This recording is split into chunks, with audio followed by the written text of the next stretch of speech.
Welcome to Sitcom Showdown, a podcast that reviews classic sitcom episodes and inducts them into our very own Hall of Fame. As usual, one of us has chosen a sitcom episode and the other guy has no idea what it's going to be. Will they already know it? Will they love it? Can they be convinced that it's worthy? Let's find out on the Sitcom Showdown. Hello everybody, welcome to this Sitcom Showdown special of sorts, episode 67. Yes! Steve's raising his arm and I'm fist pumped. in glory. It is a retrospective of The Good Place. Woohoo! Yeah, well, quite. Now, this was Been your looking forward to idea, so I'm going to hand it over to you, Steve, to explain why we're doing it. Why? Yeah. Well, because we enjoy The Good Place, and we have enjoyed it. So why not send it off with a bit of a tribute? So it's been out for, the final one's been out for, a fortnight? Yes, so we thought we'd sit down and have a bit of a chinwag about everything that happened and what we think of it. Yeah. Essentially what I've done is broken it down into 7 different phases, and we're going to go through each one of those. Basically say what we think. Now, I should say that we're obviously going to spoil everything, and this is one show that you do not want to be spoiled on, so if you haven't watched it, do yourself a favour, go away and do it, then come back here. It won't take long to binge watch it. No. I reckon you could do it in 3 days. 3 solid days. Yeah. Yes. You know, 3 very with solid breaks days. in between. Yes. Occasional trip to the toilet. Yeah. Now, what else should I say about that? Well, what I would say about what you should say is that it wasn't like we were going to go back, rewatch all 4 seasons of The Good Place, taking copious notes on all of them. So this is going to have an element of off-the-cuffness. I'll put it that we are a jack-of-all-trades podcast, master of none, and certainly not master of The Good Place, so forgive us for any omissions as we make our way through this. Now, what I was going to say was that we covered the first episode of The Good Place, Everything is Fine, in Sitcom Showdown episode 27. Blimey, that is a while So back. if anyone's inclined to go back and listen to that, go for broke. Yes, Late now, 2018. you had never watched The Good Place at that point. No. And I think you went through and binge-watched whatever was available at that point. Yep, up to the very End of the latest second. stuff. Yes, End of the second and series. I've watched them all as they've come out since then. Yeah, which brings me to my next point, which is we have enjoyed this show, and just bear that in mind if we put the boot into it occasionally, a bit further on in this episode. Okay. Yes, it's all done in love. Yes. And Well, it respect. is. Yes. It very nearly wasn't, but they pulled it together at the end. Okay. Well, don't get too far ahead of yourself there, Jeff. Okay. Well, I think we've covered pretty much everything I wanted to cover by way of preamble. Yes. So Disclaimer and yes. all that. Yeah, righto.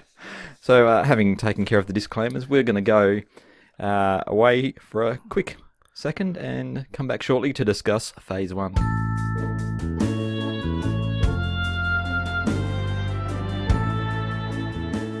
There's been a big mistake. I'm not supposed to be here. Wait, what? Somebody royally forked up. Somebody forked up. Why can't I say fork? If you're trying to curse, you can't hear. I guess a lot of people in this neighborhood don't like it, so it's prohibited. That's bullshit.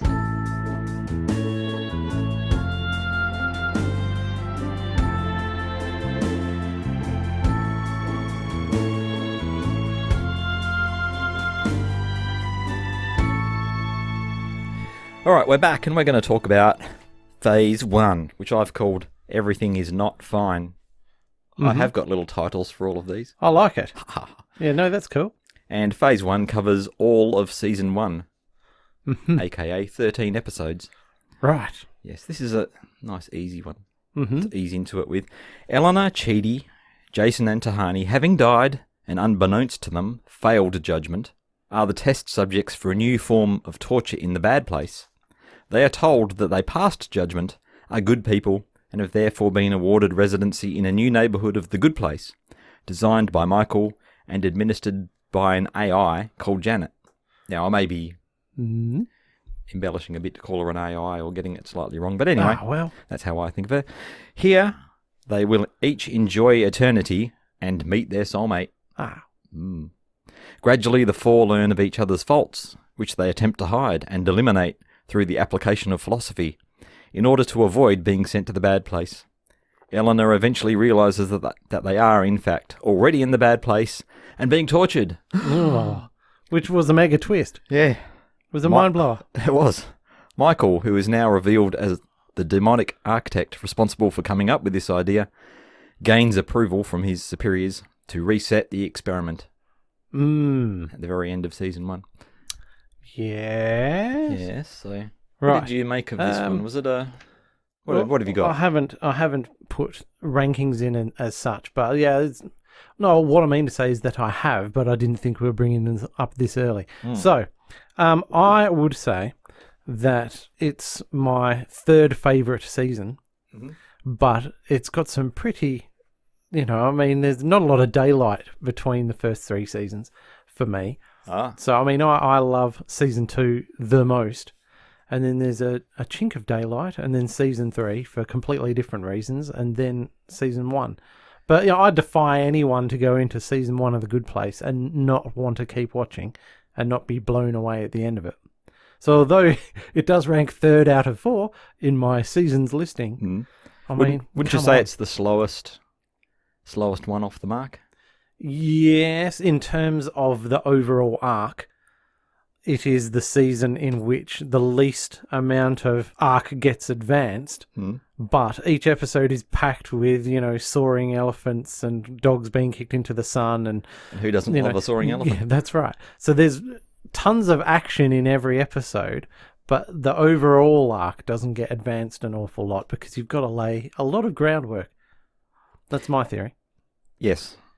I always thought, as I was recommending this show to someone, that if they could just get through season 1 and bear with it till they get to that last episode, you'd have them hooked. Yeah. With the big reveal. Yes. I've also said this is the simplest phase, kind of harks back to the same point, in terms of what's happening, the motivations and the relationships, because things do get a bit complicated a bit further down the track, don't they? Yes. By a factor of heaps. On again and off again relationships and people being rebooted and all that sort of business. Yep. This is nice and simple. Goalposts being shifted and so on. Yeah, this is nice and simple. Yes. I'm saying it's got massive rewatch potential. Oh, yeah. Oh. Because the second time through, you're looking at it through a completely different lens. Mm-hmm. You're getting laughs out of how the demons are torturing these poor people. Yep, absolutely. No, you're right about the rewatch potential. You literally could watch it 10, 12, 15 times and still be getting new things. Oh, what are extras doing in the background? Yep. Yeah, all that sort of thing. And there are things that have been planted, just little throwaway lines in the early seasons that become important things. I think they've really leaned hard into the paying off, things that happened early on in the season. In season 4. Yep, the callbacks and all that sort of thing. Also was going to say that this, to me, and this is something I'm going to come back to, this season seems to have the highest stakes. And what I mean by that is the 4 humans are, they may not know it at the start. It's just the 4 of them fighting against the entire bad place, including Michael. Yeah. Everything is stacked against them at this point. Right. Yes. Yeah. Just remember that. Okay. Lodge that in your memory as we work our way through it. It does seem to me in some ways that they're in the broken system. They don't know what's going on and everything's stacked against them. Yeah, so they're at their most vulnerable. Exactly. But sometimes ignorance is bliss. And they really don't know how much crap they're in. Yeah, they don't know how deep the doo-doo goes. Yeah. Yes. I was also going to say we can use this as a benchmark at their entry to the good place to see how much they improve as they make their way into the real good place. Yep. In season 4. All right, sounds reasonable. So also log that one in your memory banks. Right. Now, shall we go on to phase 2, or do you have anything else to say? No. Okay. I mean, why even bother at this point? I'm obviously never going to get it right. I'm Eleanor. I'm so smart. I'm actually in the bad place. But Sean still thinks I'm on version 2. I just keep lying to him. It's really bad, but I have to keep trying. I'm in too deep. And I'm really fat right now. I'm stress eating and I'm gaining weight in my thighs. I mean, look at that. Ugh. So sorry. Who are you? And where am I? It doesn't matter. This one doesn't even count. All right, we're back with Phase 2. Phase 2? Phase 2. I've called this one Reboots, which is Season 2, Episodes 1 to 3. Right. Can you remember So it's a pretty the small gist phase. of this one?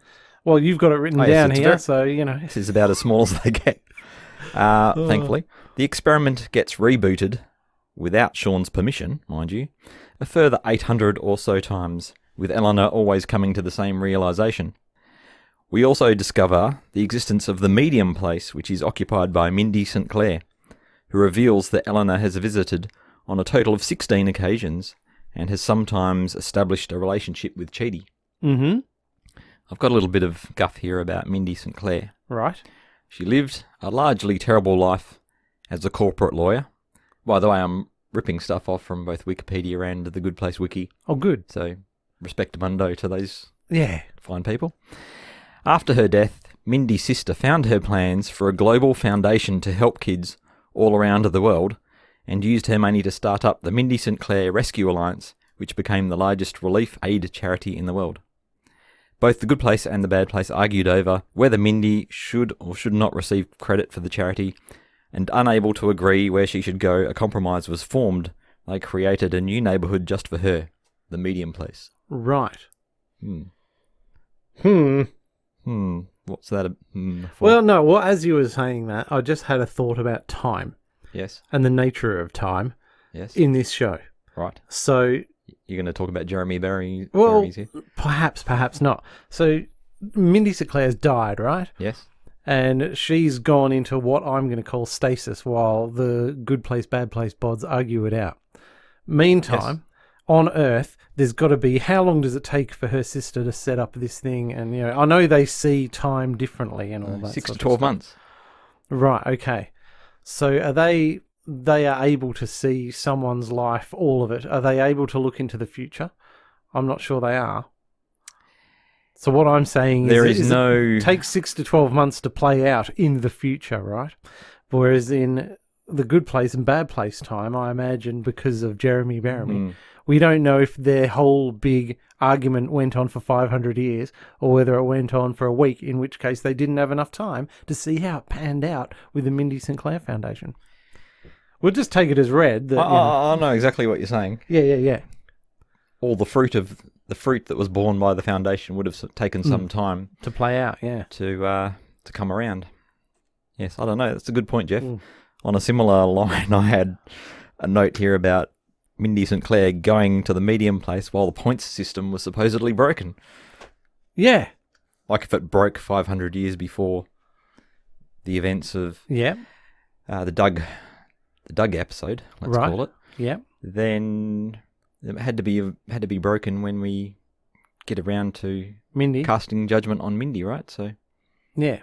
So this is how does that? similar to a discussion we had the other day is, yes, when they were having what we'll call an inquest into the Mindy St. Clair situation, they would have, or a royal commission, they would have absolutely questioned the entire thing. And so you'd think at that stage, as you rightly point out, that they would have totted up how many people have gone into the Good Place recently. Or at least asked the question, and then gone, there's something not quite right here, but they didn't. But, you know, of course they can't do that or it'd blow the whole show. Yeah. But is this because they see time in a Jeremy Baramy way that they don't quite... Well, To them, 500 years or whatever doesn't seem like an awfully long time. Whereas to a human, and it's not until Chidi and Eleanor and Tahani and Jason force them to look, you know, particularly Michael, to look at this whole, hey, it's been 5 centuries since someone got in. That humans given them that perspective of, hey, this is actually quite a long time. I don't know. Well, the implication of Jeremy Baramy is that time is a kind of a loop, or wibbly wobbly, or timey wimey, or Yeah. it's not linear. Well, they plainly say it's not linear, like it is on this plane of existence. But exactly how that relates to this kind of a situation, who knows? Okay. I mean, we only see it when we're in the afterlife in the Good Place. Things happen in a linear way, don't they? So anyway, they do. Yeah. So the humans don't We've got experience as a Jeremy Baramy. Yeah, perhaps the others do. Okay. Yep. Fine. Cool. I don't know. Anyway, What have we illustrated? It's one of those things we don't know. Best not to think about. Okay. Well, Just what sit else can back we and say enjoy the about Phase 2. Phase 2? I didn't know if... Did this make a great impression on you? Put it that way.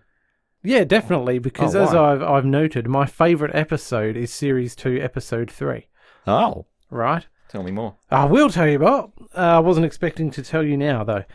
So this is the episode in which, as you've pointed out here, there's the 802 reboot. So what we go for is we've had the entirety of Season 1 on one thing, and then Michael reboots it again, and that's a massive big deal. And we open at the end of this particular episode, which is called Dance Dance Resolution, with Michael speaking into his microphone, and he's going, okay, we're at the start of reboot number 3 here. Or no, it's timeline number 3, not reboot 3. So it's the third time he's running the experiment. He's recording this for his own records. Into his reel-to-reel machine with the analog VU meters. And... All right. Calm down, Jeffrey. And it's a big monumentous deal. And then you cut to 15 minutes later and it's been rebooted about another 800 times. And they've done away with all that. And you just go, yes. So that all packed into one episode is a mind blower. And this is just where Eleanor just keeps going, oh, this is the bad place. This is a bad place. It's just fantastic. And this is where you discover Mindy, as you say, and that they've been there for the 15th time. And at the end of that episode, Michael proposes a team up. And so this is a monumental episode. It's completely action-packed.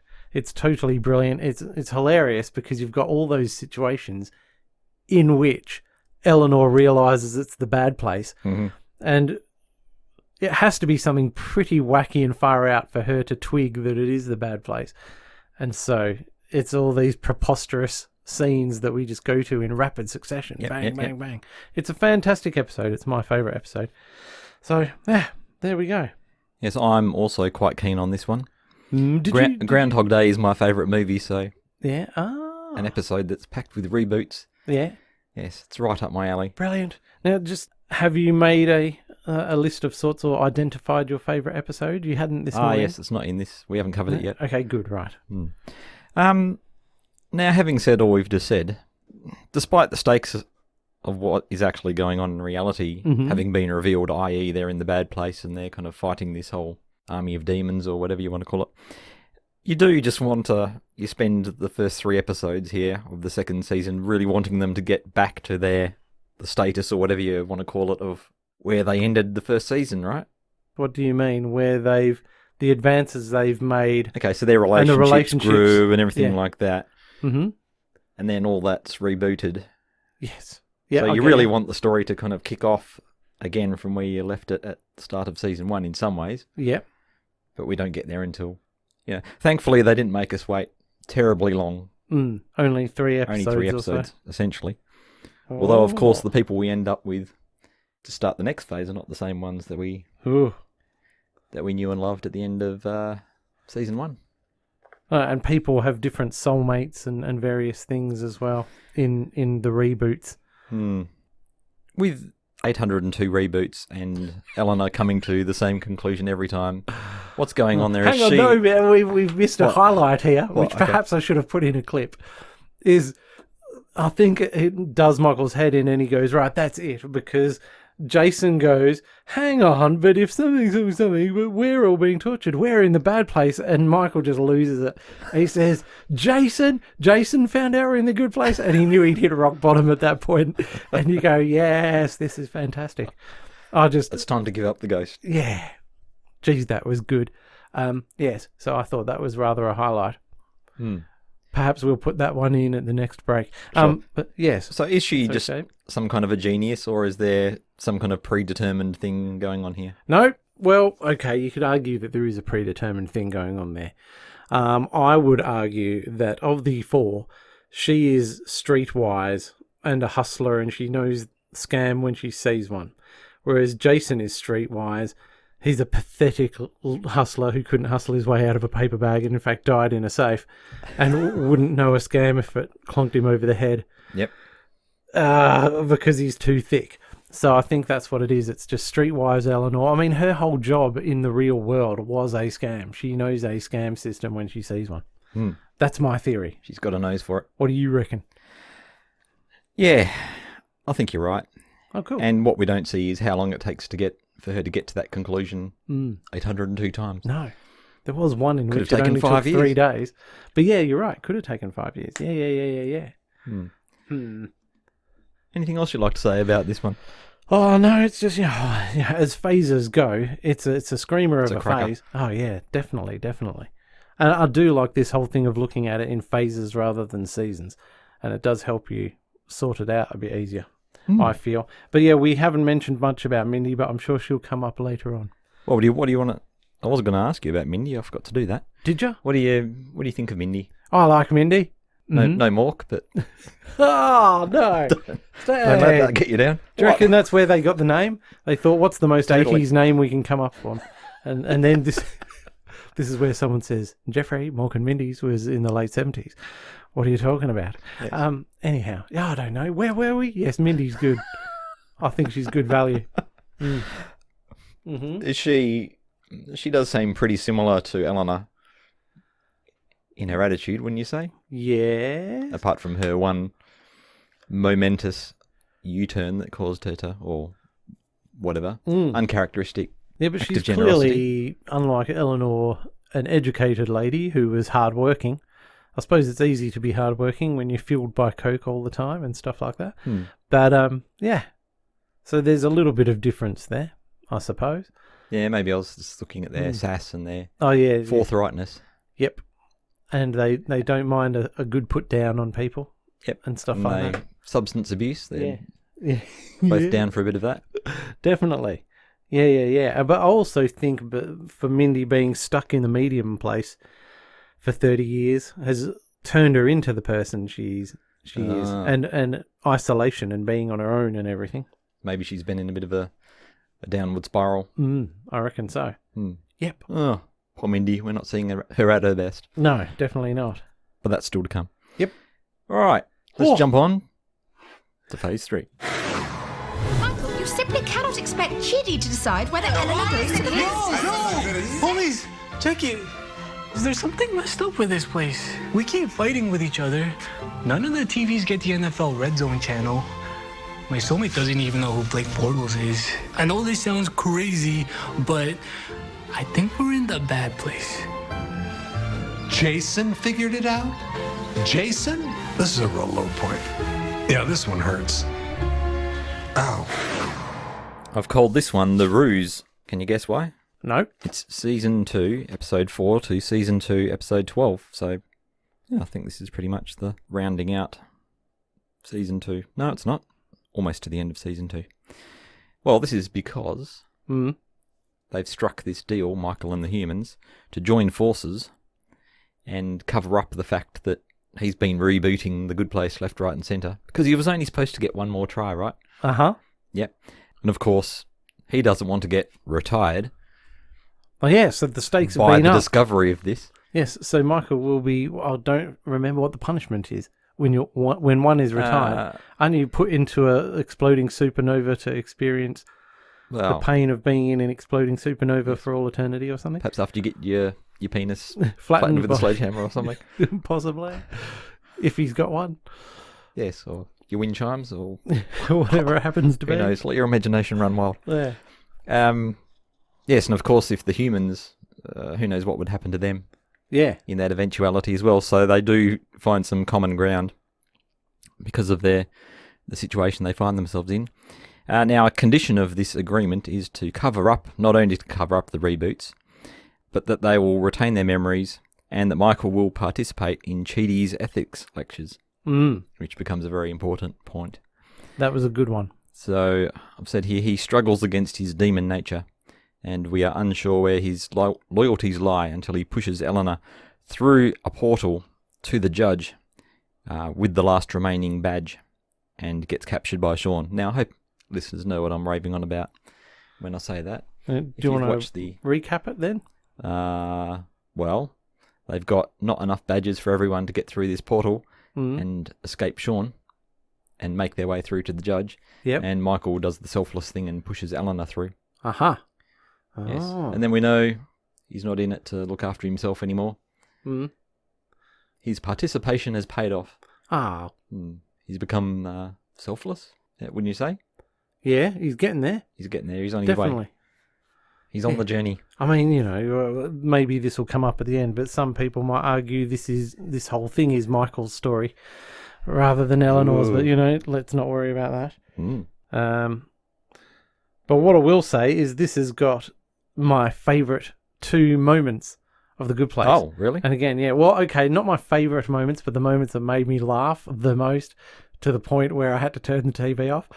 Luckily, one was at the end of the episode. This is Series 2, Episode 9, which is called Leap to Faith. Oh. Now, this is when they're escaping on the train, right? And they're going to go to Mindy's again. All right, okay. Yep. Or whatever. Oh, no, actually, they're not going to go to Mindy's again. Oh, how do I explain this without doing a whole recap? Anyway, needless to say, all the bad place people are there, right? And they're going to destroy the neighborhood, and there's a big party. Yep. And so they, quote unquote, escape. But they've done it by laying on the railroad tracks so that when Bad Janet scans the whole neighborhood to find the humans, her scan won't see them on the railroad tracks.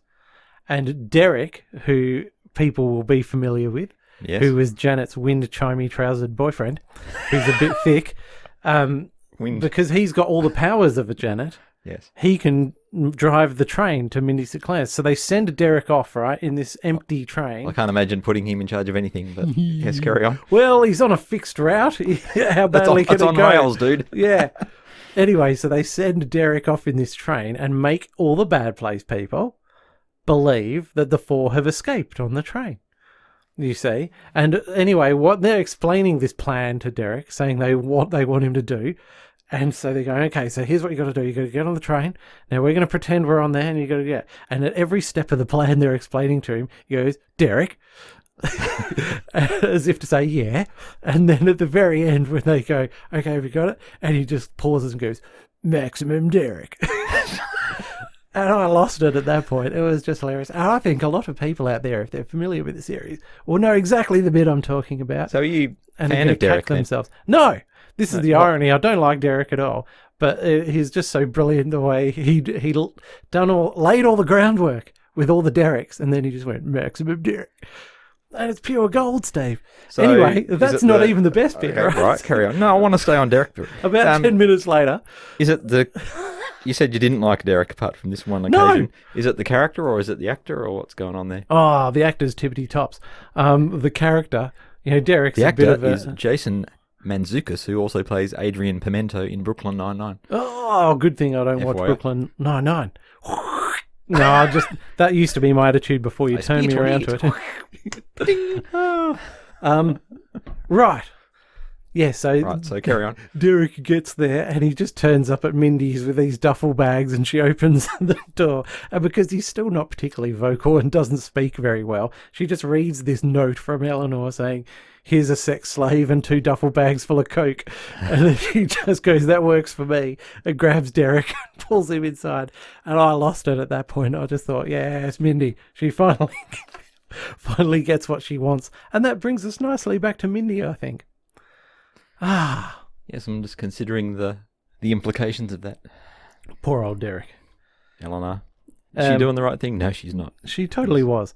Come on. The amount Giving Mindy 2 duffel bags full of cocaine? Yeah. Well, poor old Mindy, it's been a tough 30 years for her, and they have been round to her joint 16 times and inconvenienced her. And then she taped over one of her Cannonball Run movies or whatever it was. And I don't know. Anyway, I think it was a nice way to pay her back. Okay. I don't think the 2 duffel bags would have lasted long. Oh, they could have done, but they gave her what she wanted. Okay. Yeah. Not what she needed. No, that's right. Oh my goodness. Where have we got to? Well, there is it. That was that phase, and my favourite moments, her most funny moments, take place in that phase. Oh. Which is why this is how we got to where we are. Yes. Well, while we talked about Derek, what about the judge, Jeff? Oh, don't get me started on the judge. Introduced in Season 2, Episode 12. I know you're trying to provoke me. You've been so full of positive energy so far. Look, I've got a whole page on the judge, but we won't get into that yet, right? So what I've got is... Don't judge the judge. Judge, end of series 2. Not too bad, but borderline crap. Got a lot worse. Yeah. So she's tolerable, right? All right. Small doses and all that. Exactly. So we're introduced to the judge, who at this stage isn't too bad. And I thought, look, I don't like the judge. I think it's a crap character. And I'm not sure if it's meant to be that way or if it's not meant to be that way. And why would they make the choices they did? And am I the only person? Because everyone seems to love her. So I'd go through on Reddit and everyone thinks she's the best thing since sliced bread. Now, I'm not sure if they're fans of the actor who's been in a lot of other things, Maya Rudolph, who I'd never come across before. But that's another prime example of someone who's clearly been in a lot of other stuff. And if people love her work, then they're going to love her doing her thing. But is that normal? Anyway, so I'm entirely reliant on people on Twitter and Reddit and things. So this was posted by Kat Mooney, and the title is, "Am I the only one that doesn't like Maya Rudolph on this show?" And what they say is... you're letting someone else sling the mud then? Totally, and I completely cherry-picked it, but I've thrown in a couple of complimentary things because a lot of people commented. So this is 66% upvoted. I really cannot stand her character or her performance. It is beyond annoying and cringeworthy to me. I feel like I'm going crazy. I can't be the only one. She single-handedly brought down the quality of the last 2 seasons for me. Now, Kat Mooney's a genius, clearly. But I completely agree. Is that your latest pseudonym? No. So here's what other people have said in response to this. I like her a lot, but some of her judge bits do get a little bit over the top for me. There were Master of understatement there. Yeah, there were moments in the last episode where I was thinking, okay, reel it back in. But her reaction to her trip on Earth is one of my favourite bits on the show. And so that person's on the fence. Next comment, I have always liked Maya Rudolph in the past, just not her in this role. I don't know why, except she was annoying to me in this role and hasn't made me laugh once. Another comment says, yeah, I think you might be alone on this one. She kills me every time she's on screen. So clearly that's the normal, the majority of people are a fan of this judge. Yes? Well, I would just say that regardless of who played the judge, this character would be extremely annoying. Okay. And it's... I'm going to go further. Yeah. This, again, is one of those inconsistency things because this person whose job it is to apparently set up and oversee and enforce the whole point system and morality thing that's going on. The most powerful being we've seen in this show is completely checked out on doing their job and, is flippant. singing flippant and singing stupid songs when they're about to wipe out humanity. Yeah. It's ridiculous. There's someone on there said it's something like a hypocritical 14-year-old girl. Now, I suspect that was a parent of a teenage girl who might have commented like that. But that one was me. But here's the thing, right? So you've got this, as you said, a super powerful, serious being, supposed to be, in a serious job, right? But even from the first appearance, she's scoffing a burrito, says, "What's up?" And she goes, and yada, yada, yada. So all these sort of modern cliches. And the thing is, we'd done this before in Series 1. So when we're getting to know Michael, and Michael's obsessed with all these things that, are just normal human stuff, like paper clips or saying take it sleazy or whatever. So we've already done the very powerful, godlike being, being obsessed with pedestrian human crap. Just such low-hanging fruit. And it's just, well, yes, that's hilarious. Well done. Pat you on the back. I think it's just a one-note gag, though.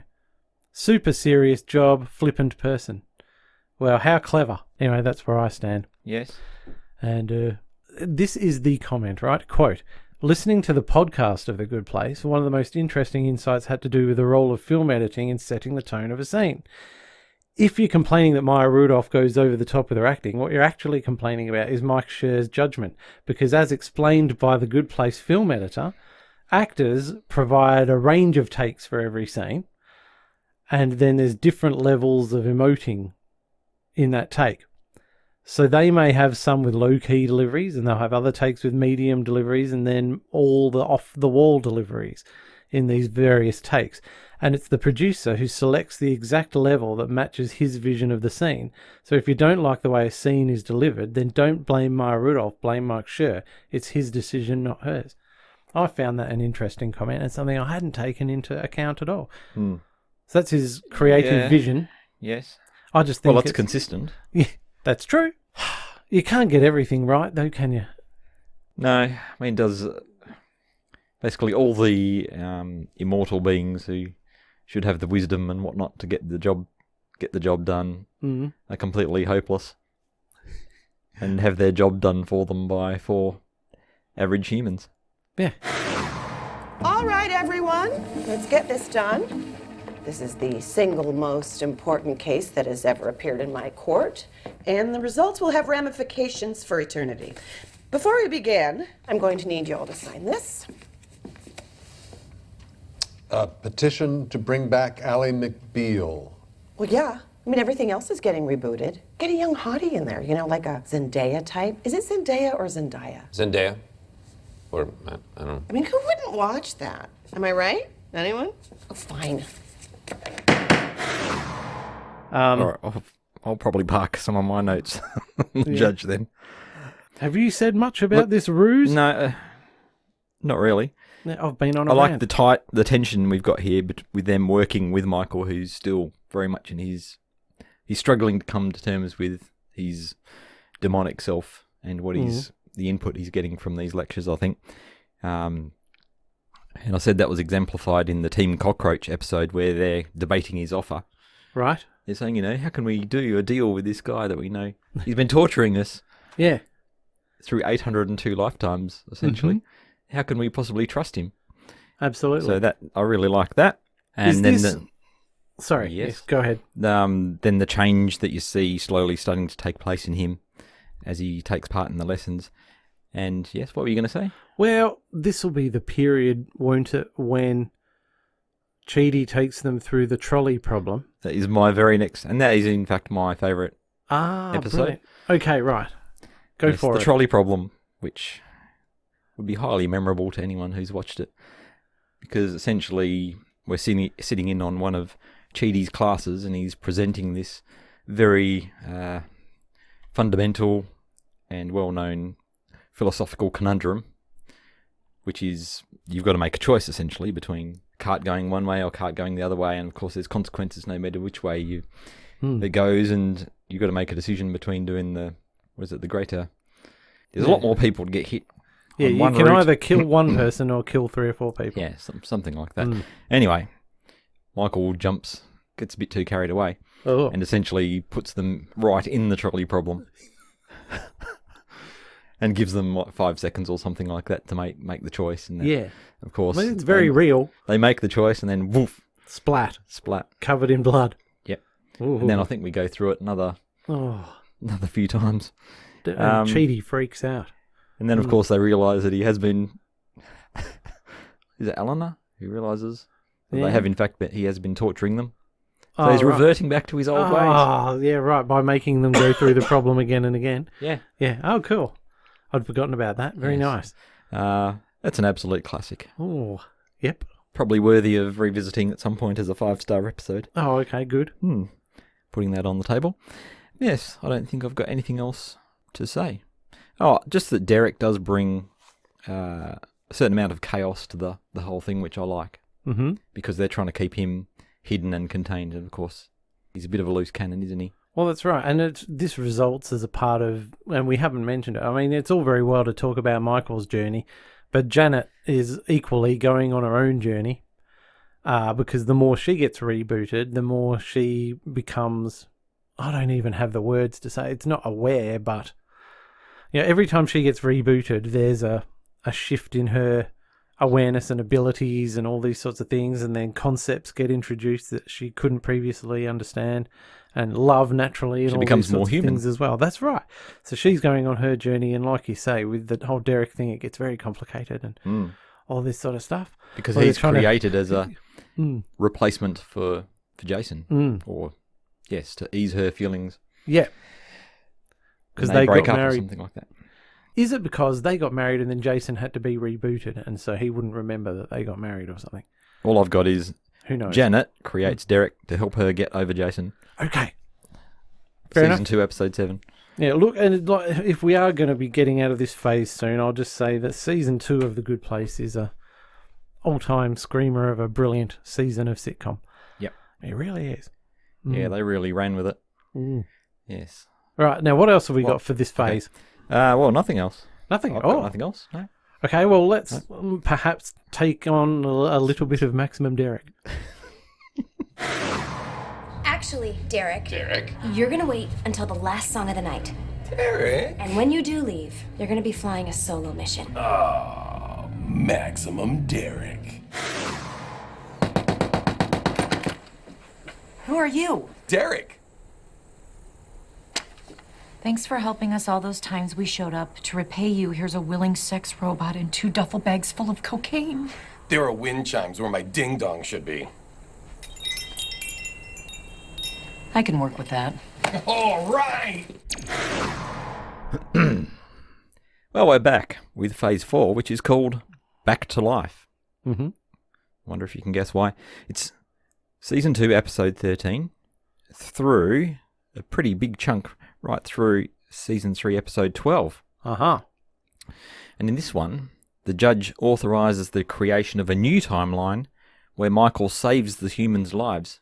On Earth. On Earth. So they never died. Good point. Exactly. And giving them a second chance to get into the good place. It becomes necessary, though, for Michael to surreptitiously intervene so that the paths of the humans cross, and so they can improve each other. Mm-hmm. In Season 3, Episode 5, when that plan appears to be falling apart, the humans discover the truth from Michael and Janet, and then knowing about the afterlife they can no longer gain points towards. They decide to focus on getting other people in, and they later discover, based on Doug Fawcett's points total, that the system is flawed due to the complexity of modern life, and that it has been 521 years since somebody got into the good place. Yeah. Oh my goodness. Yep, that's a broken system, all right. Totally. So we're back on Earth. Back on Earth, how do you like that? Yeah. Series 3 is my second favourite season, as I outlined earlier. Oh, yes. Okay, so I don't need to convince you. No. Can I, before we get into the detail, can I just highlight a gag? Right. Where there's a muffin stand outside the university where Chidi and Simone work. It's it's called Dinky Die. We Crumb from a Land Down Under. Yeah. We love a quality men at work pun, don't we? Sitcom Showdown. I think we're obliged to. Yeah, definitely. Oh. Classic. Well, why do you like... I do wonder where that was filmed, because they appear to have Australian actors, but I get the impression it wasn't filmed in Australia. Oh, I strongly get that impression. Yeah. But then the only scene that looks like it's filmed in Australia is where Eleanor's in the taxi. Right towards the... Well, when is that? Somewhere in the middle. And you kind of hope that your Australian actor would do a good job. You know, when you're up there with all the big names, and that taxi driver acted his socks off. It was fantastically authentic. Yes. G'day, mate. Where do you want to go? Yeah, well, that sort of thing. What are you saying about Phase 4? Well, I thought it was very good. Yeah. I like the way it really rounds out their characters, because we get to visit... I'm talking about, obviously, the second half of this. Yep. We get to visit their family and their lives on Earth. So that really completed them, I think. Yes, I think so. Yes. We'll talk a bit more about those episodes a bit later on. Why did you like it so much? Well, pretty much for the same reasons that you've just mentioned, because you do get to see more about them, particularly with Eleanor, you know, and her whole interaction with the guy out front of the supermarket where she got killed, and then there's her at work, and then there's her and her flatmates. And what was it? She made T-shirts of one of her flatmates that was dress bitch or something like that. And then she had to confess to doing that. That didn't go particularly well. No, it didn't go too well. And then finding Chidi. It seemed to be going all right. And then Michael had to... this is one of my favourite bits, of course. Michael figured out he could just make a cheeky attempt, because he's only supposed to travel to Earth once to set this up. The judges said you can have this. He's not allowed to go back to Earth to interfere. Yes. And as you said in the summary, he does. And then we go to our very good friend, who I'll call the gatekeeper. Yes, Frogman. Froggy Man, Mr. Froggy. And he He's only got one frog at this point, Yeah. hasn't Well, What does Michael give him the I think first Michael frog? gives him the first frog because no one's ever bothered to talk to him before, I don't think. And Yep. so Michael, sure, he did it for nefarious purposes, but he actually listened to this person he? Yep. and got him a nice frog, which I thought was great. Sure, it was a distraction and everything, but he started a trend. Yep. Yeah. Got to grease his palm with a frog. Which the way was through. every time that sort of stuff happened, it was a great interaction. Yeah, Yes. so that was pretty good. Well, I think some of the best episodes of The Good Place can be found here. Mm-hmm. Shall I reel a few of them Please off? do. Okay. Season 3, Episode 5, Jeremy Bearimy. In fact, the whole system is revealed to the humans. Now, they see Michael and Janet having a chinwag about the whole situation, which is all quite normal. going pear-shaped, and they're in front of some interdimensional portal or something like that. and Which they're- is shimmering Yeah. in midair or something, yeah. Now, Michael makes the most ham-fisted, weak attempt to explain this away, Oh, which they're having nothing to... yep. They're not buying into this at all. No. And then they lay out the whole system, deciding to tell the truth. And this completely blows Cheaty's mind. Yep. Oh, yes, and when I'm referring to the whole system, this is including the Jeremy Bearimy timeline. So it's actually the Yeah. dot on the eye that does Cheaty in. Yep. And And we the classic line is, "I'm out." That's done it for me. I'm done. Oh. So this must be episode 4. No, episode 5? Episode 5, Jeremy Bearimy. Either way, yeah, it's my second favourite episode, all that stuff. I've just written Cheaty's Chili. Cheaty's chili with the Yeah. lollies in it. Yep. With the peeps. Lovely. Little marshmallowy peeps. Yep. And all that sort of stuff. And he sings his little song to himself while he's doing it, and the camera pulls back, and he's doing it in front of the whole lecture theatre. Yeah. And you go, that's brilliant. And then walking through the supermarket with no shirt on. Yep. Yeah, good stuff. He's pretty ripped, dude. He's totally ripped, man. He's been putting in the hard yards. Yeah. Oh, he was In between- probably a in between tubster philosophy before he lectures. came to Australia, and then as soon as he came to Australia, it just naturally happens to you. That's We're all totally buff. probably true. Yeah, I think so. Liam Hemsworth is? Yeah. Is it Liam? He plays Thor? Yeah, no, Chris. Chris. Yeah. Liam is too. Yeah, Liam is too. Anyway, yeah. I've got no idea what we're talking about anymore. Neither have I. But this, well, you were mentioning why yes. this is so great and some of your favourite episodes. Yes, okay, so let's go on to the next episode. Episode 6 of Season 3, The Ballad of Donkey Doug. Donkey Doug. My goodness. It was a touching episode, though. It's not a deep it's not a deep episode, but it's hilarious. My And goodness, then he what a makes bunch his of comeback ratbags. in the last. Oh, yes, I'll get onto that. Okay. Sorry, yes, you were saying. And then a couple of episodes later, episode 8, The Worst Possible Use of Free Will, where Eleanor believes for a while that she and Cheaty have only come together because Michael has caused it to be so. Oh. In essence, that it's predetermined or it's been determined by things. Right. So the wheels kind of come off there. Oh. This is after she's watched reruns of her and Cheaty during the reboots and everything like that. Yeah, Do yeah. you remember this one? Yep. Yeah, so Vaguely. I love the episodes where they take a philosophical idea and they run the characters through it in some way to illustrate it. And this is one of those really good ones. A bit like the trolley problem where they do that. Oh. I'm just wondering how much it helps to have some sort of basic background in philosophy, which is something I don't and you do. And so then you go, yes, recognise this. And that's quite interesting to see them tackle it. Well, Michael's arguing that, no, you've got free will and this wasn't something I engineered. Yeah. This is something real. And she's going, no, it's not, man. Oh. So that's quite interesting. We did have a new character in Simone. Yes. Yes. Yes, I Any initially thoughts? liked Simone. Before she got to the good place. Yeah. The fake good Why place. did you like her Why did I like her? at this point? Well, it's a nice, refreshing character. And, she was there to advance, I guess, academia, and she's sort of trying to bring them together. I mean, that's my recollection of it, is that she could see Because they're possible participating chemistry. Yeah, that's right. in her experiment. Yeah. And I think she recognised a bit of chemistry between Chidi and Eleanor, and was trying, to subtle nudges and things like that. I don't know. I didn't rewatch a lot of that, to be honest with you. No.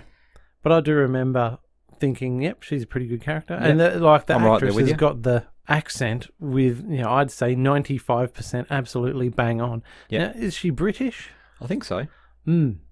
Bloody good job, I thought. Yep. So, top hole. Yes. What about Doug Fawcett? Well, yes. I think the whole series hinges on that one episode where they visit Doug Fawcett. And if not that episode, certainly it must be a couple of episodes later where they figure out, when they're talking to the accountants, that he didn't get in. Yep, that's a bit of a bombshell. It's totally pivotal, man. Yes. Yes, so we discover that Doug is a paranoid happiness pump, doing whatever people say to get points. Yes, he's a nervous wreck, unable to do the simplest thing without agonising over it, and in the end, it's all for nothing. Yep. Yeah. And then we visit the Good Places mail depot in episode 10 of season 3, and that's where we meet up with the Good Place Committee for the first time, I believe. Right. And both the Good Place Committee and Doug are at this point revealed to be complete dweebs. Yeah. Totally ineffectual. You can't respect that. No. No, because they're incapable of doing anything and making a decision.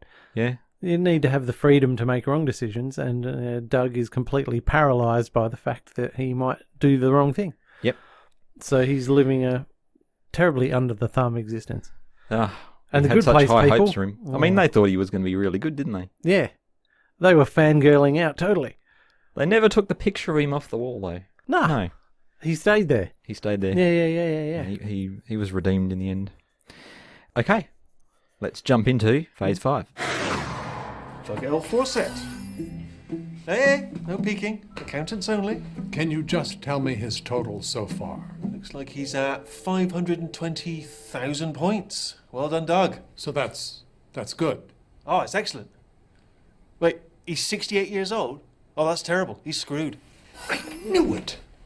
Doug has spent his entire life being nothing but good. He once found $1 on the ground and he sent it to the Canadian government to help pay down their national debt. And he isn't even close to getting in? How can that be? But wait, the points are indisputable. They have been since the beginning.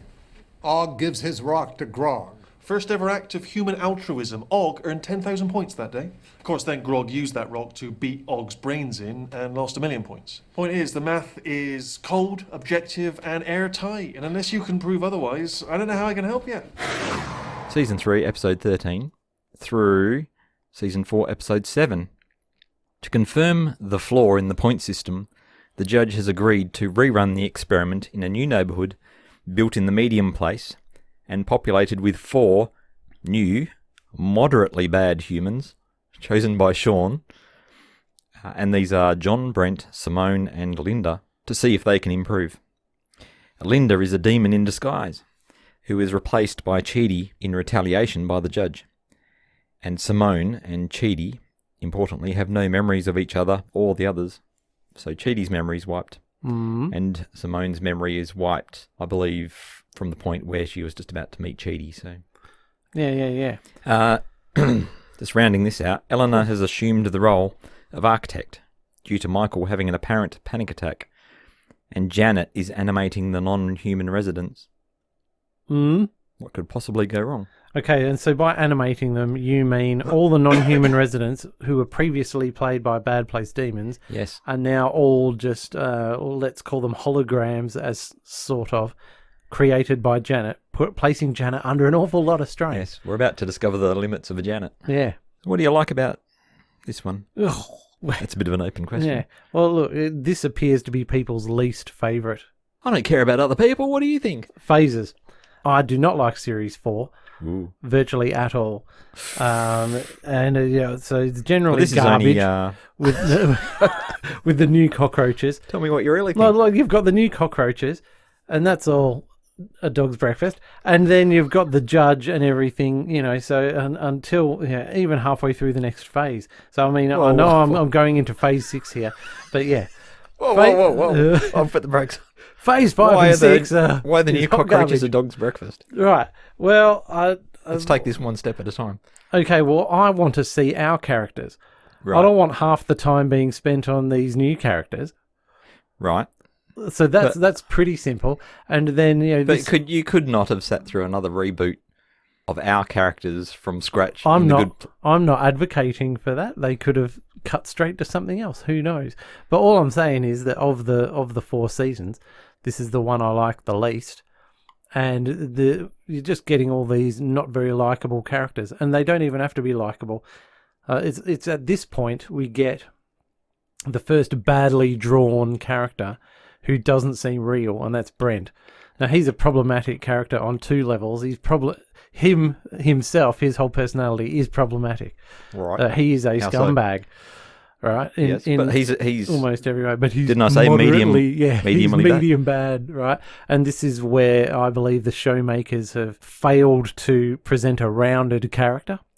So they've just made him a basically horrible dude. You don't see, if he's a medium person, right? Surely he's got some good qualities. Now you don't see any of those because it doesn't suit the show. But every other character up till this point has been written, and Eleanor is a scumbag, but she's been written quite sympathetically. And Jason's like a brainless criminal who, you know what I mean, he's not the best, but he's written sympathetically. And every human being, we're all a mixture of good and bad. But in the case of, is it Brent? Yeah, he's not, even the other chappie, John, he would sell you down the river for a story, and he does like annoying the celebs. But he's shown to have some redeeming qualities, whereas Brent is shown not to have any redeeming qualities, in my view. Well, in this phase, and John's not very likable. Redeeming thing he does is give an apology at the very, very end. A pretty insincere one. Which is just there so that the experiment can be a success and the storyline moves on. Yeah, pretty much. Yeah. But having done that and him made that apology, we then later in the show see him I think he's gone through 13,500 reboots, and he still can't get the basics of human interaction. So if he's a moderately bad person, I don't want to think about how many reboots it would take a genuinely evil person to. Well, that's right. So I think they needed a certain character to present a certain way. And it's not in their interest to draw him as a fully rounded character. And so they didn't. I said of Brent, the Aussie in me longs to support the underdog, so I'll see a character that's been written basically to be a hate figure. The character equivalent of a piñata that's just going to get much beaten with a stick the whole time. And I'm kind of rooting for him in some completely demented way, even though he's completely unlikable. Totally. You see, this is the thing, is that Tahani was willing to sit down with John, right, and have this all out.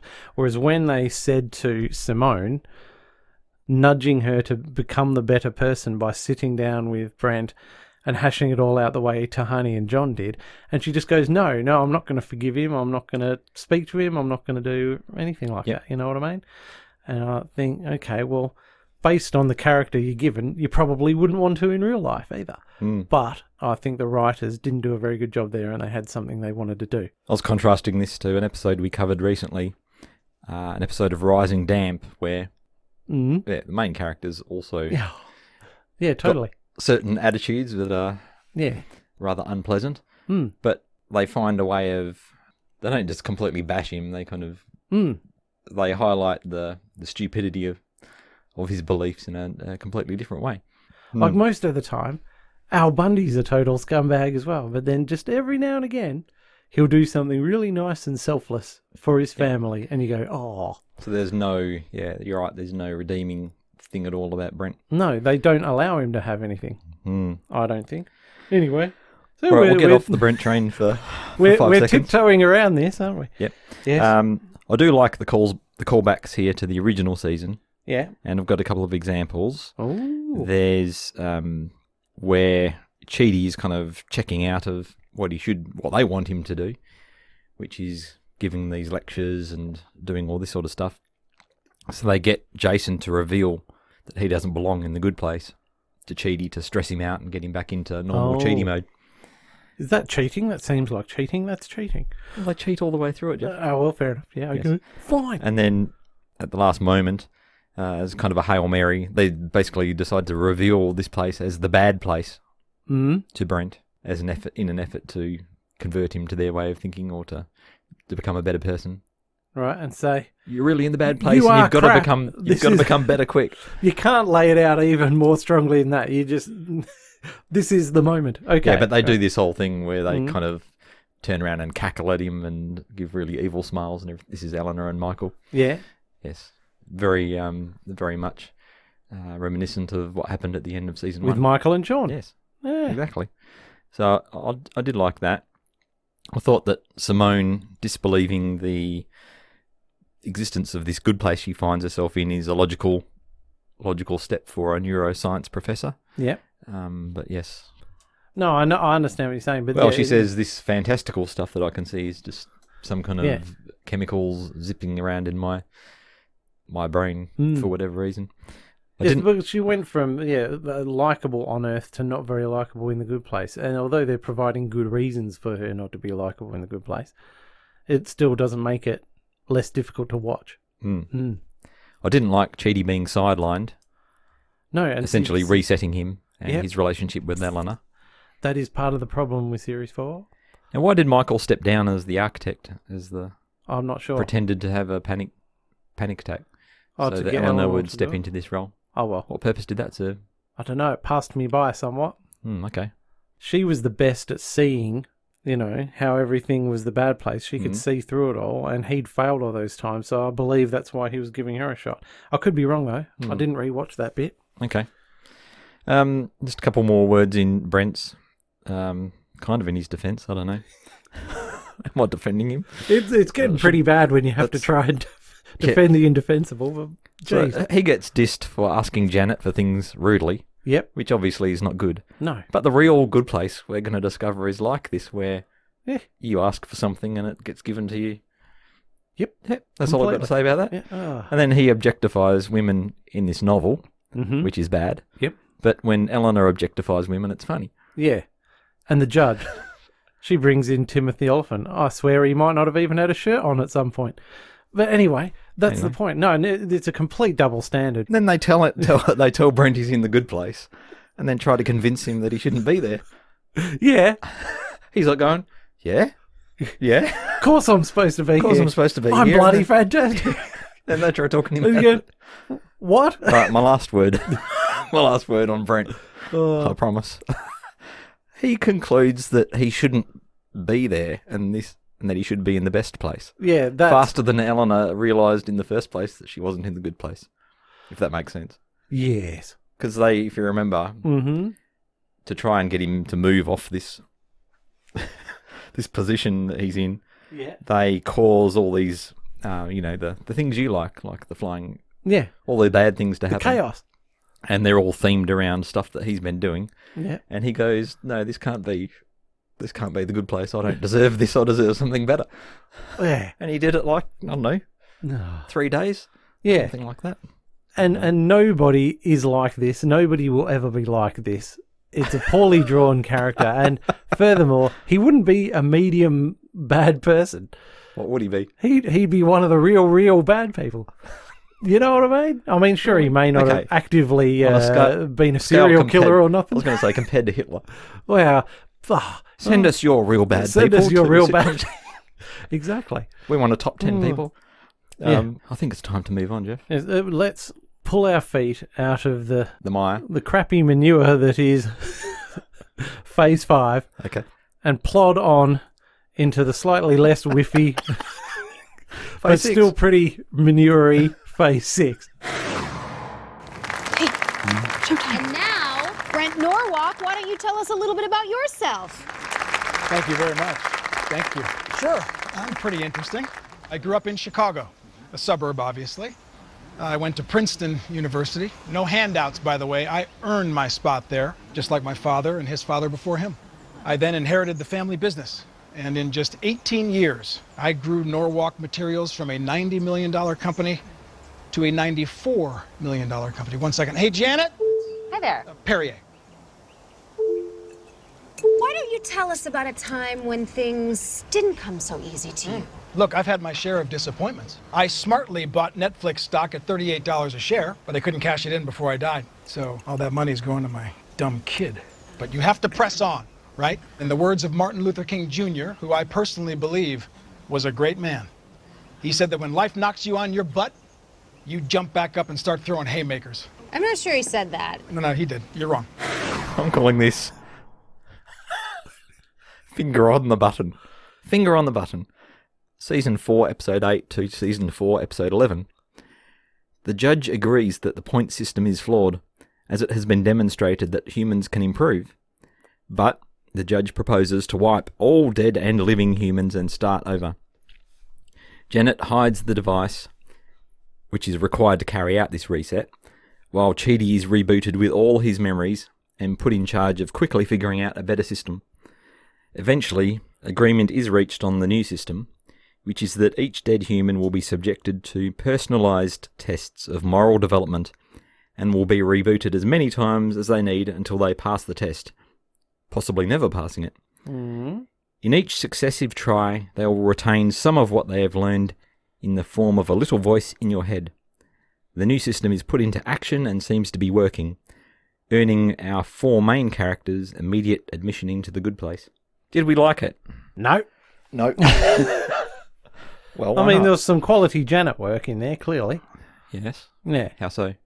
Her character was doing Yes, some they good stuff. have to. There's a whole ton of different Janets, and the judge, in order to find the device, has to go into the void of all these Janets. Now, they're not all just a whole bunch of standard Janets. You've got Disco Janet, of course. Yes. And So you've got a you bad giving Janet any props or two. for Disco Janet? No, yeah, I'm giving, like, when The she was yeah, marbleized and they had the disco ball, yeah. well, I cracked up at that. It was great.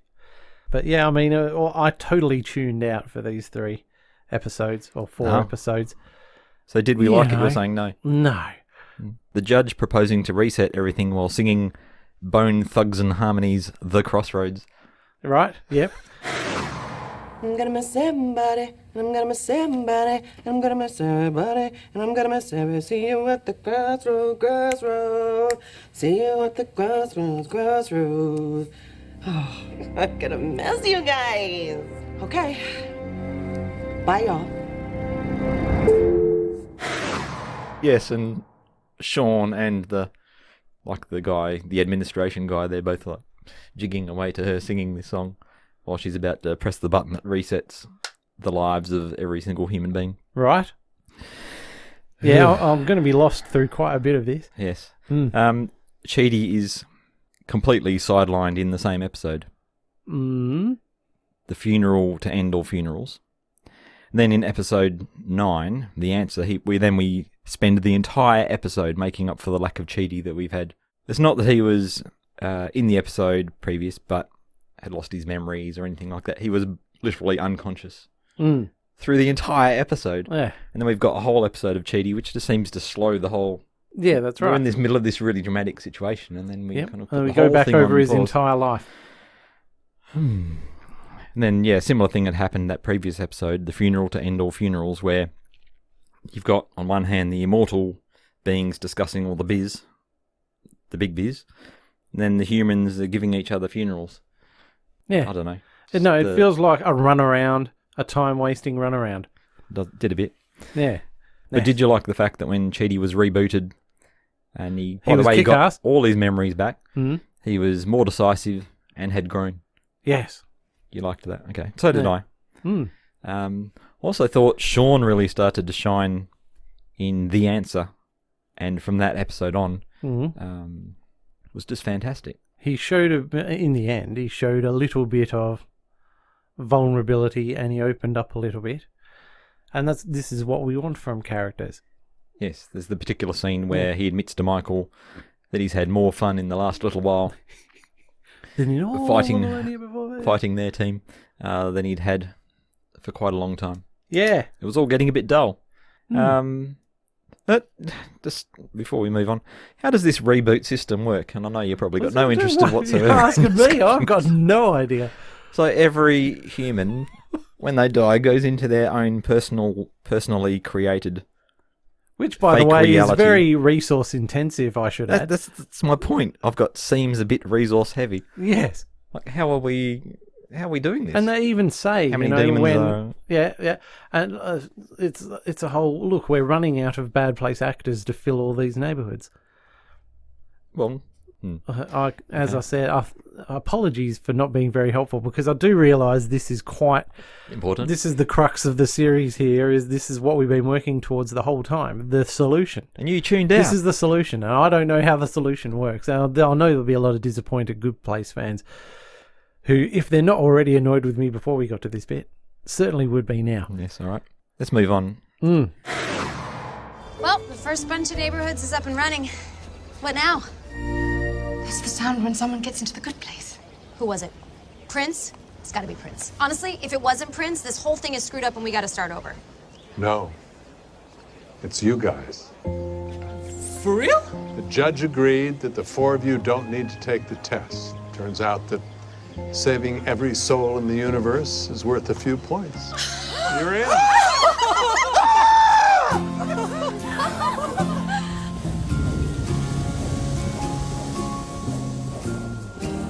No, I know. It's real this time. I promise. Get in. Are you coming too? Yeah, I figured I would. Recently unemployed, might as well do some traveling. Shall we? Phase 7, The Good Place. Season 4, Episode 12 to the end. Arriving in the Good Place, the gang discover inhabitants are devolving due to an eternity of perfection, a lack of struggle or end game. Eleanor proposes a solution to the problem. Michael creates a door that will allow people to exit the Good Place and peacefully end their existence. As time passes, more people, including several we know, enter the Good Place, and our main characters face the decision of ending their existence. Jason is first. He throws a farewell party and makes a necklace as a gift for Janet, though he loses the necklace as she walks him to the exit door. Typical. After reconciling with her parents, Tahani decides instead of ending her existence to become an afterlife architect. When Chidi decides to leave, Eleanor, fearing abandonment, tries to convince him to stay. He agrees but is unhappy. Eleanor realises she must let him make his own decision. After Janet brings Chidi to the exit, Jason reappears. He found the necklace and then spent eons contemplating the universe waiting for her to return. He gives it to her and follows Chidi through the door.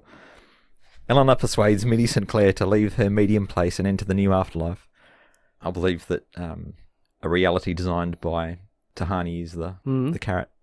Oh, yeah, okay. Yeah. Yes. Michael can't use the door because he isn't a human. Eleanor persuades the judge to allow him to become human and live a life on Earth. Eleanor, finally content, exits. Pieces of her soul drift down to Earth and inspire a man to return a wrongly delivered letter to its intended recipient, Michael. He thanks the man and tells him to take it sleazy. Yes. So what did that mean, that ending bit? Any Well, thoughts? I could see that coming as soon as the dude said, the chappie who dropped off the letter said, take it easy. And then you kind of went, oh.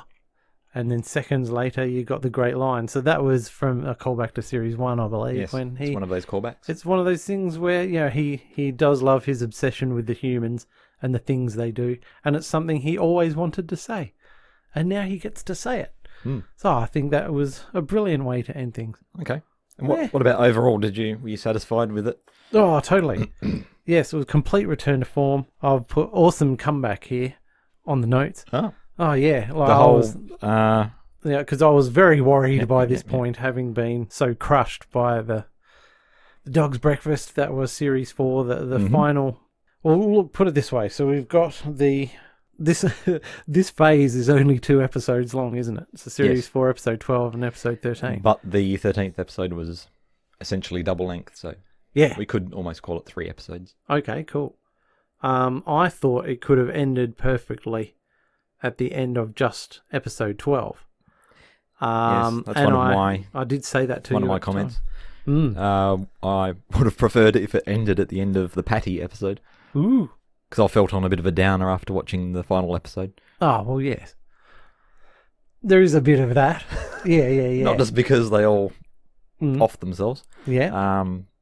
But it just felt a bit nihilistic and inconsistent, Jeff. The point system, which operates on a maximum benefit, minimum harm to others basis, or other centeredness basis. Yeah. Rewards you in the good place with an eternity of selfishness. Mm-hmm. Maybe that's why I identified with it so much. That's my whole thing. But don't you think that the people that set this system up are being a bit inconsistent when they say, right, there's this great ideal or moral virtue thing that we're trying to exemplify or get people to live out through their lives or whatever. Yep. And that's the basis that we're going to judge them on getting into the good place. But then when they get there, we're going to just basically throw that all out the window and give them everyone whatever they want. And in fact, when you give them everything they want, the afterlife is so boring and they just want to top themselves. Yeah, exactly. Or they just wind down and become, Paddies. I don't know. Yeah, exactly. Lisa Kudrow was great, by the way. I never liked Lisa Kudrow in Friends, but I thought she was fabo in this couple of episodes. I quite liked her. Did you enjoy Nick Offerman teaching Tahani woodworking? Who? You've never... If you knew Parks and Recreation, he plays Ron Swanson, who's an absolutely classic character. I didn't recognise him without his moustache then. Yes. Yeah, everybody knows Ron Swanson. I've never watched Parks and Rec, but it's exactly the sort of rubbish I wouldn't like. And then, but Ron Swanson is hilarious. I think you'd quite enjoy that character, though. Right, where were we? Yes, okay, so I was it having ended a bit on of a bit of a downer, and for me. inconsistency we were just talking about. Just talking on the inconsistency. Yeah. The Good Place Committee shows the first bit of, I wouldn't say backbone, but or maybe character or humanity. Something. They've shown a bit of humanity. Show the first bit of something by essentially scamming Michael into running the joint for them while they nick off. Where did they go to? Elsewhere in the Good Place. Some neighbourhood in the Good Place. Oh. Yep, and they left him high and dry, saying this place is a disaster. And I really liked that because you go, right, they're finally there. Everything's great. And then we discover things aren't truly as they seem. Did they leave enough? I mean, did it seem plausible that they could have solved it so quickly? I mean, Eleanor literally says, oh, remember this thing that happened? We're going to do that. And everyone just goes, okay, we're going to do that. And then 2 minutes later, they're announcing it to the party next door. And by the end of that episode, the whole thing's been implemented and agreed by... Yeah, the lot. The whole lot. And then also there was that situation where they just said, look, it's a complete success. We don't need to do these catch-up meetings anymore to tweak it. It's a done deal. Yep. Yeah, I mean, that all seemed rushed. I mean, it was such a quick turnaround. So I'd completely tuned out. I had no idea what was happening. And then episode 12 comes along. I'm back on board. I don't understand what's happening. Excuse me. Don't know what's happening, but I was enjoying that episode, and then I enjoyed episode 13. So I don't have a good answer for your quite brilliant question there, Steve. It was a bit quick. I found it was just rushed at the end. In fact, I read a brilliant comment on Reddit, which I didn't bother to print out, that someone said was both rushed and slow in this whole Series 4 thing. Maybe they could have sliced a bit more out towards the middle of the season or something like that. True. Jason being the first one to contemplate the gate of destruction, did that strike you as slightly odd? Now, this is your term for the door, is it? The gate of destruction. Yes. All right. Okay.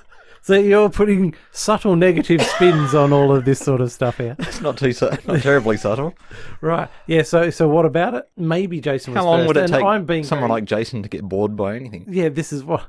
Well, This no, is my but at point. the same time, I'm making the opposite argument and being very uncharitable to Jason, saying it also doesn't take much to keep him satisfied. Clearly, Tahani takes forever to reach the point where she'd ever want to leave. Jason's like, well, I've just had an ice cream and I danced with Donkey Doug and I did this, that and all the rest of it. Right, well, Played hockey with the monkeys. Yeah, and my bucket list is pretty short and I'm quite satisfied now. I'm out of here. I totally believed that. Oh, really? Did you? Yeah. But then he gets distracted by this necklace thing and then spends the next Walking however around many in the eons forest. in the forest. Well, that doesn't surprise me either. Okay. With you're all right Jason, with it. anything's possible. I'm going to move on. Okay. Okay, next weird thing. Donkey Dog. Donkey Dog? Snoop Donkey Dog. Yeah. Donkey Dog. Yeah. Who was considered to be a lost cause in the previous season where they went back. We spent a whole episode going to Donkey Doug to try and reform him and get him into the good place. And they declared it was impossible. Yes. And he still gets into the good place ahead of Brent. Right. So this is what I'm... Okay, sorry, after you, yeah. Who is up to attempt, I've already said this, 15,734 of his trials, and he's still getting stuck on the basics. Yeah. Yeah, so I don't know. Does it seem plausible that Wow. Look, Donkey Doug could get through ahead of Brent? You can clear something up for me. So when you were in the good place, before everyone else got there, right? So, and when I say you, I mean anybody. When you're in there, you can go through the doors and be in any place you want, in any time you want, with anyone you want. And for the sake of not having a better term, we'll call that hologram land or something, the holodeck, right? You have to appear as a, not a ghost, but obviously, but some kind of a... Yeah. So I just assumed that when Jason's doing all this stuff, if Donkey Doug wasn't there, then he would just be in his hologrammy sort of place doing whatever he wants to do. And Donkey Doug was there, and when he was doing his funeral, then that didn't necessarily have to be the real Donkey Doug. It could have been, the hologram Donkey Doug. No, I'm not having that. No? Okay, good. Next you'll be telling me that Tahani's parents weren't real or something like that. Oh, well, I think they were real. Wasn't the whole point to illustrate that in the end everyone... Yeah. I mean, obviously... Including Eleanor's crappy flatmates. We're paying off different characters and that sort of stuff by getting them into the good place. But yes. The systems that our characters have come up with is so brilliant that everyone makes it in the end except for Brent. Anyway, so I'm pretty convinced that Donkey Dog... Dunkin' Donuts? No. I think we need to... Donkey Doug. Yeah, Donkey Dog. DD. We'll start up a few social media handles. Donkey Dog. Yeah. It's donuts for pets. Yes. Okay. Where? Yes, him. No, you've pointed out an inconsistency there. Yes, I think that can go in the inconsistency list. Okay. Definitely. Is there anything else you want to say about this final phase before we move on to our... Whatever it is we're moving on to? Concluding thoughts.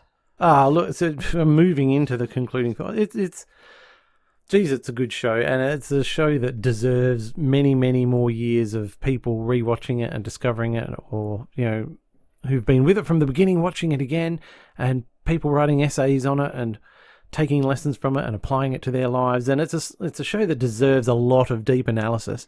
And I know we did our disclaimer at the beginning that we're not doing a lot of deep analysis here, and we have so far short shrifted a few characters who haven't got the coverage. Jason being one of them, Janet being another, Tahani being another, that sort of thing.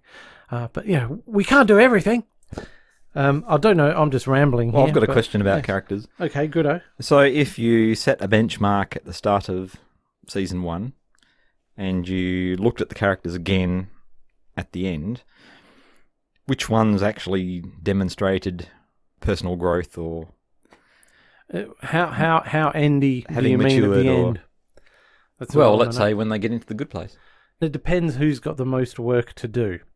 Eleanor, for me, is ahead of the pack because she had a lot of work to do, and she was the most receptive to it the whole way along. But even at the end, she found it tough to deal with some things, and she got there in the end, and she turned Mindy St. Clair around. So yes, Eleanor, definitely. Tahani would have been difficult. So I'd say then Tahani, and then Jason, and then Chidi. I'd argue that Chidi had the least amount of work to do because he came in with an understanding of... They looked to him for leadership to help them change. So that shows you how... I'm not phrasing this very well. His only flaw was his indecisiveness. Yeah, he had the least amount of... They played it up to the point where it was ruining all of his relationships. Yeah, completely. Whereas the others had a bit more work to do than that. They had a lot more work to do, yes, I think. And do we include Michael in that? I'm just not sure. No, he didn't. Obviously, he probably grew more than anyone. Yeah. I don't know. Jason, I'm not sure. But our 4 main characters didn't get through on the incremental growth type rebooty methodology that most people were expected to find their way into the good place using. They got in on the basis of their one great thing for humanity, which was to recreate. Yeah, they fixed everything. Yeah. So they got in based on that one deed. Right. And similar to what Mindy St. Clair happened with her, is that she was redeemed. Good point. In part by one massive massive thing where everyone else is supposed to follow this kind of almost like a reincarnation, learning a bit and a bit more and a bit more and a bit more, and you keep going and going and going and going until you finally get there. Like an incremental type thing. But yeah, I don't know. Jason didn't. Well, he always means well, and he's a very easy chappy to get along with. Yes, he's a lovable scamp. Yeah, that's right. But I'm not seeing a lot of growth in him. No, let's put it that way. Yes, I'd say it's difficult to write a sitcom about philosophy and the afterlife because these are high concepts, and you've got to try and make it accessible to people of all walks of life and interests at the same time. Yep. I think they generally did a good job of that. I agree. Maybe with Brent being a bit of an exception, and bringing such a big storyline to a satisfying conclusion is a bit of a difficult task. Yeah. I think they did it pretty well. I did get that feeling that I talked about way back at the start of this, that although the stakes in theory got bigger the whole time because they were carrying the fate of the entire human race on their shoulders at one point, they seemed to be getting more and more in control of the situation as time progressed. So yeah. I mean, did you ever have a doubt that things weren't going to work out? I certainly didn't get that feeling. Right. Well, I was stressed at the times they wanted me to be stressed, I'm sure. I was nail biting when there was nail biting to be done. Okay. They did cast this show pretty bloody well, I tend to think. Yep. Where do you stand on the characters and such? Well, when we recapped our first 50 episodes, I gave my Best Actor Award or Actress Award to Kristen Bell. So that says it all, then, does it? That's high praise indeed. So she did a top job. At that point, I mean, Michael still had... That's right, the show wasn't finished, was it? Yeah, we had a long way to go. Oh. I think Michael's arc is just amazing, and Ted Danson, I mean, I don't know how much of an insight he had when he took the role on about where this was going, but far out. Yeah. What a role. It is a cracker. He did us proud, so... Yeah, pretty amazing, seeing that transformation over time. These are people that we've seen in action. I don't know how much more we're going to see of, and forgive me for not knowing the actors' names, but Jason and Janet and Chidi and things like this.